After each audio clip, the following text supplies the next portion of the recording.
नमस्कार दोस्तों। तो पिछली वीडियो में हमने सॉल्व किया था एक्सरसाइज 2.2, ठीक है। तो आज की वीडियो में सॉल्व करेंगे एक्सरसाइज 2.3, ठीक है। मतलब दूसरे चैप्टर की थर्ड एक्सरसाइज है ये।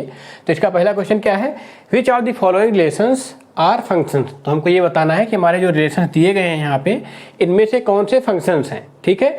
गिव रीजन्स, और अगर फंक्शन है तो क्यों है, नहीं है तो क्यों है, आप इसको रीजन बताइए, ठीक है। If it is a function, अगर यह एक फंक्शन है तो determine its domain and range, ठीक है। तो यहाँ पे हमारे 3 फंक्शन दिए गए हैं, ठीक है। उसका हमको रिलेशन दिए गए हैं, तो उसमें हमको बताना है कौन कौन से इसमें फंक्शन है, और जो भी फंक्शन है उनका डोमेन एंड रेंज बताना है, ठीक है।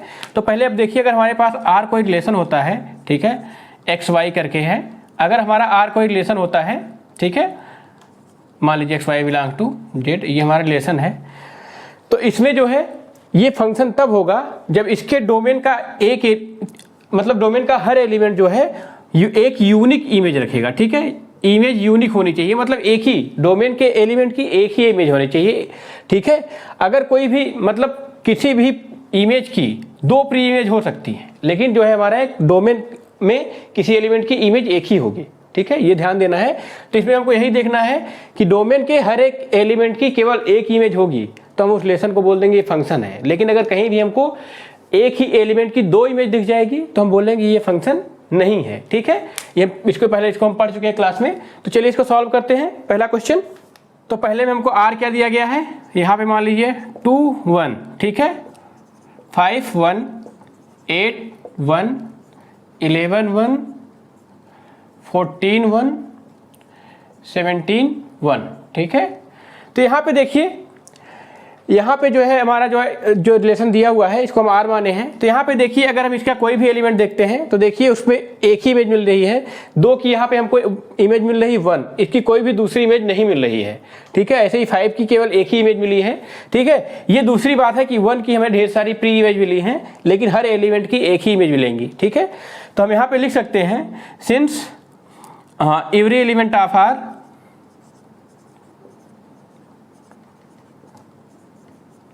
आर हैज यूनिक इमेज, ठीक है, यूनिक इमेज। तो इंप्लाई क्या कर गया, आर इज अ फंक्शन। तो यहां पे आर जो है हमारा एक फंक्शन हो जाएगा, ठीक है। तो इसको आप कांस्टेंट फंक्शन भी बोल सकते हैं, ठीक है। अगर हम इसको एक सेट बना लें, ए जो है ए इक्वल टू हो गया हमारा 2 5 8 11 14 17। हमसे फंक्शन के बारे में इसमें पूछा नहीं गया है, 2 5 8 11 14 17। अगर हम ए मान लेते हैं, बी इक्वल टू अगर हम यहाँ पे दिखा दें 1, सिंगलटन सेट दिखा दें 1 है, तो हमारा एफ जो है ए टू बी में एक यहाँ पे फंक्शन है such that f x equal to 1, जहाँ पे एक्स बिलोंग कर रहा है ए में, ठीक है। ये हमारा यहाँ पे फंक्शन हो जाएगा, लेकिन हमसे फंक्शन के बारे में पूछा नहीं गया है तो हम इसकी चर्चा नहीं करेंगे। अब हमसे बोला गया है यहाँ पे जो हमारा फंक्शन है, ये जो आर हमारा फंक्शन है, इसका डोमेन क्या होगा, तो डोमेन हो जाएगा 2 5 8 11 14 17, ठीक है। मतलब पहले जो है पहले एलिमेंट का सेट जो होगा वो हमारा डोमेन होगा। और रेंज की बात की जाए, रेंज अगर ये हमारा आर है, ठीक है, रेंज आर क्या है हमारा 1 है, ठीक है। तो हमारे पहले पार्ट का सोल्यूशन रहा। चलिए देखते हैं सेकंड पार्ट। चलिए सेकंड पार्ट में हमें दिया गया है आर इक्वल टू 2 1 4 2 6 3 8 4 10 5 12 6 एंड 14 7। यहाँ भी आप देखेंगे कि हमेशा जो हमारा डोमेन के एलिमेंट है, ठीक है, इसका डोमेन अगर हम देख रहे हैं 2 4 6 8 10 12 14 ये एलिमेंट आ रहे हैं। इनमें देखिए 2 का केवल एक इमेज है, इसके अलावा कोई भी इमेज नहीं है 2 की, 4 की भी 2 के अलावा कोई इमेज नहीं है। ऐसे इसके सारे एलिमेंट में जो डोमेन के एलिमेंट हैं, इसकी जो है किसी भी एलिमेंट की 2 इमेज नहीं है। यहाँ पे तो किसी भी एलिमेंट की प्री इमेज भी 2 नहीं है, ठीक है। तो यहाँ पे लिख देंगे हम, since every element of domain, ठीक है, डोमेन का हर एलिमेंट जो है हैज यूनिक इमेज, ठीक है। तो इंप्लाई क्या कर जाएगा, आर इज अ फंक्शन, ठीक है। तो यहाँ पे देखिए, अगर फंक्शन के बारे में देखें तो अगर हम ए मानते हैं 2 4 6 8 10 12 14 को मान लें और बी माने, ठीक है,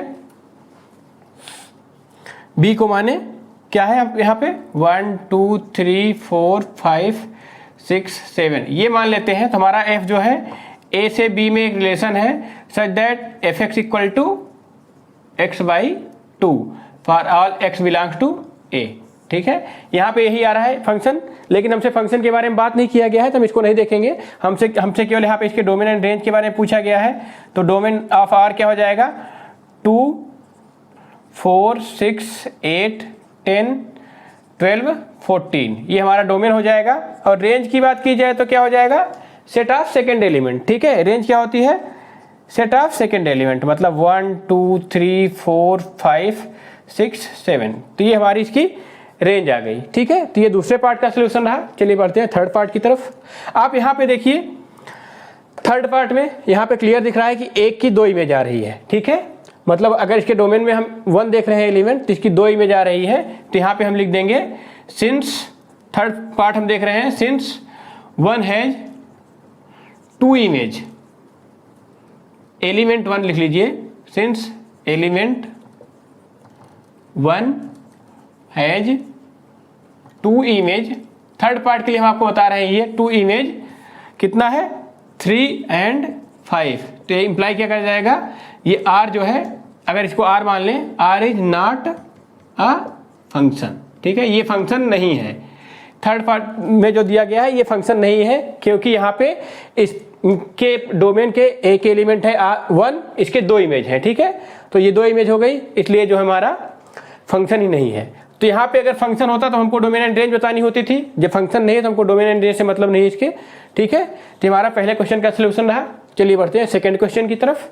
सेकंड क्वेश्चन हमारा क्या है, यहाँ पे लिखा हुआ है find the domain and the range of the following real functions. देखिए यहाँ पे रियल फंक्शंस का मतलब है हमारा जो फंक्शन है f जो है ये रियल नंबर से रियल नंबर का फंक्शन है। ठीक है, तो इसका डोमेन एंड को डोमेन रियल नंबर्स होंगे। ठीक है, उसमें क्या होंगे हमको यही फाइंड करना है, डोमेन एंड रेंज फाइंड करनी है।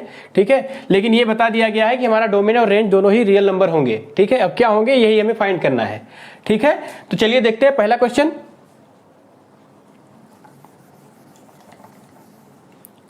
तो यहाँ पे पहला पार्ट क्या दिया हुआ है f x equal to minus mod x.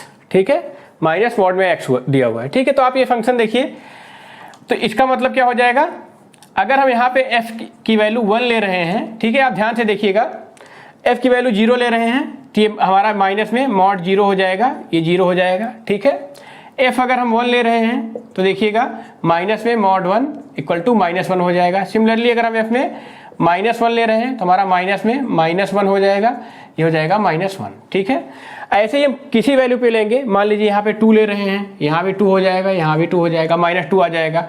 ठीक है, ये -2 ले रहे हैं तब भी यहाँ पे -2 आ जाएगा हमारा।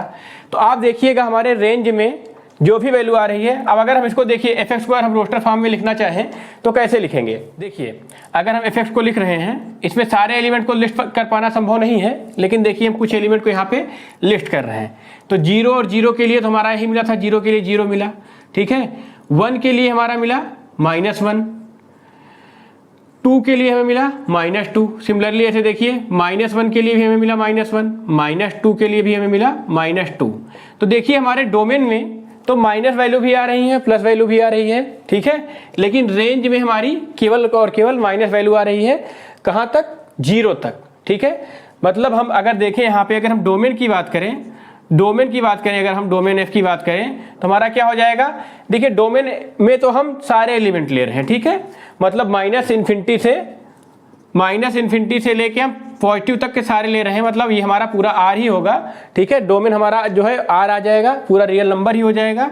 लेकिन अगर हम रेंज की बात करें, इसके रेंज की बात करें अगर हम, तो देखिए इस पे जो है कोई भी हमें पॉजिटिव वैल्यू नहीं मिल रही है रेंज में। ठीक है, केवल माइनस वैल्यू मिल रही है, कहाँ तक निगेटिव तक। तो हमारी ये जो रेंज आ जाएगी -इन्फिनिटी से कहाँ तक जाएगी 0 तक, और 0 इंक्लूडेड है इसलिए यहाँ पे ओपन ब्रैकेट हो जाएगा।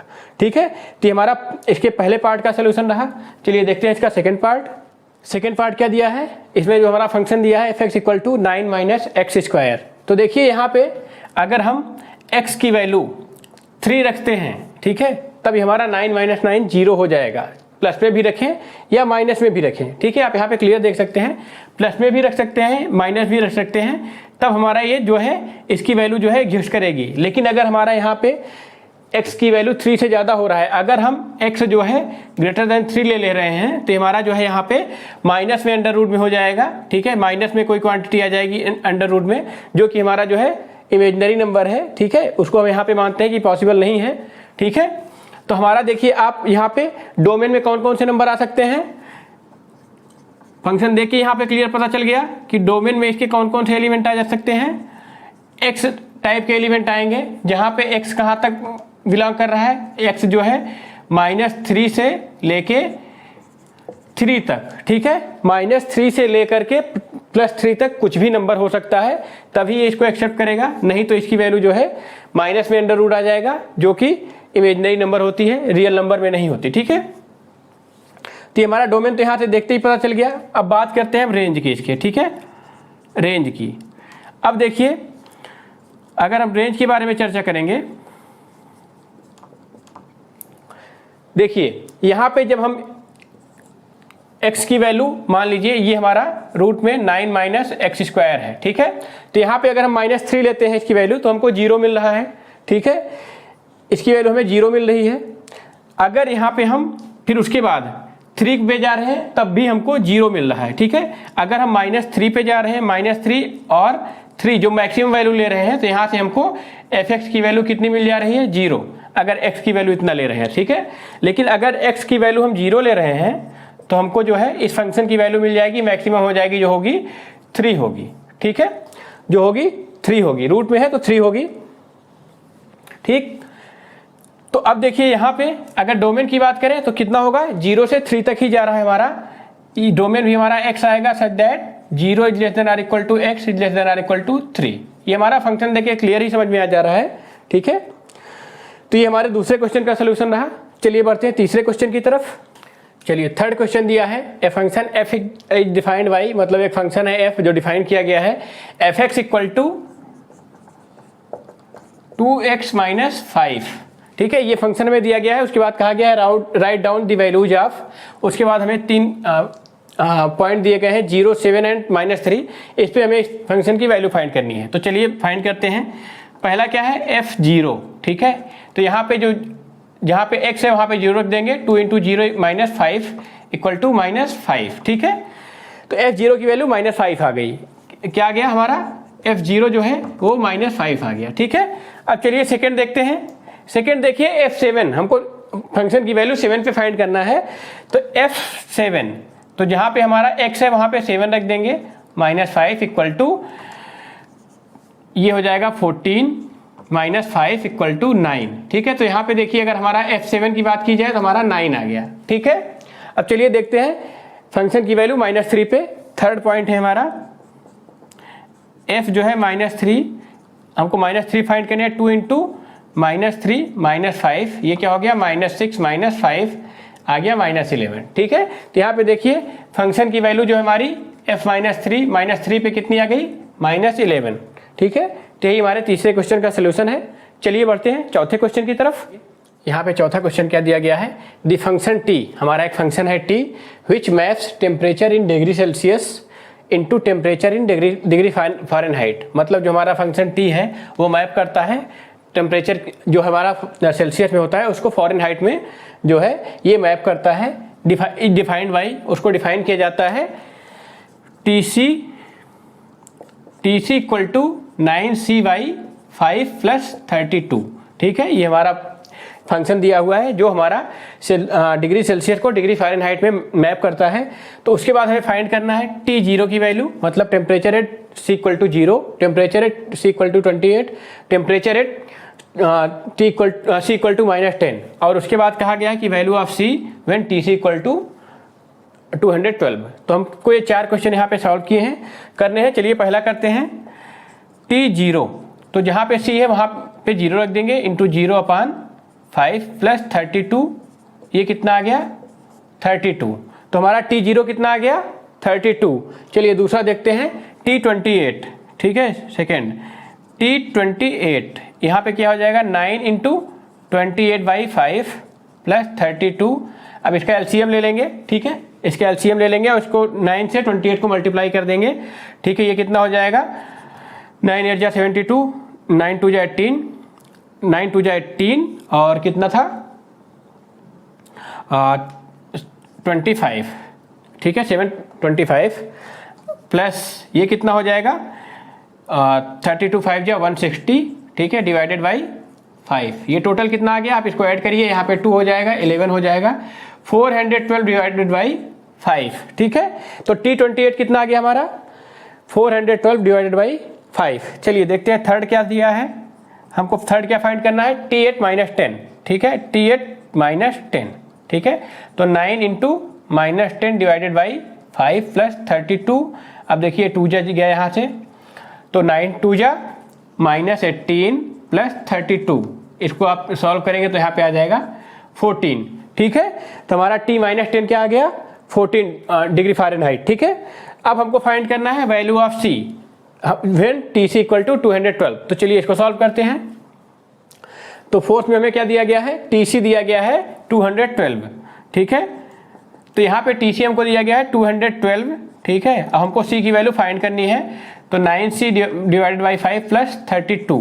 अब देखिए इसका LCM लेंगे और 5 को इस साइड में मल्टीप्लाई कर देंगे, तो कितना हो जाएगा 1060, ठीक है, इक्वल टू 9C प्लस 160, ठीक है। अब 160 को इस साइड ले आएंगे तो हो जाएगा 1060 माइनस 160 इक्वल टू 9C, ठीक है। ये हो जाएगा 900 इक्वल टू 9C। तो यहाँ से C की वैल्यू देखिए 100 आ गई, ठीक है। तो हमको C की वैल्यू यहाँ पे 100 मिल गई जब TC हमारा 212 था, यही हमसे यहाँ पे पूछा गया है, ठीक है। तो हमारे चौथे क्वेश्चन का सोल्यूशन रहा। चलिए बढ़ते हैं पांचवें क्वेश्चन की तरफ। तो यहाँ पे हमारा पांचवा क्वेश्चन क्या दिया है, find the range of each of following functions. तो यहाँ पे हमें कुछ फंक्शन दिए गए हैं, हमें इनकी रेंज फाइंड करना है, ठीक है। यहाँ पे देखिए 3 फंक्शन दिए हुए हैं, 3 पार्ट में क्वेश्चन है। तो चलिए सॉल्व करते हैं इस क्वेश्चन को। तो इसका पहला पार्ट क्या है, पहले पार्ट में दिया है f(x) इक्वल टू 2 - 3x। देखिए यहाँ पे कहा गया है x belongs to R and x is greater than 0, ठीक है। यहाँ पे 2 कंडीशन दी गई है। हमारा फंक्शन है f(x) इक्वल टू 2 - 3x, जहाँ पे x हमारा रियल नंबर है और x जो है हमारा 0 से बड़ा है, x हमारा 0 से बड़ा है, ठीक है। तो देखिए अगर हम इस पे दोनों साइड में -3 से मल्टीप्लाई करते हैं तो इनइक्वालिटी चेंज हो जाएगी, ठीक है।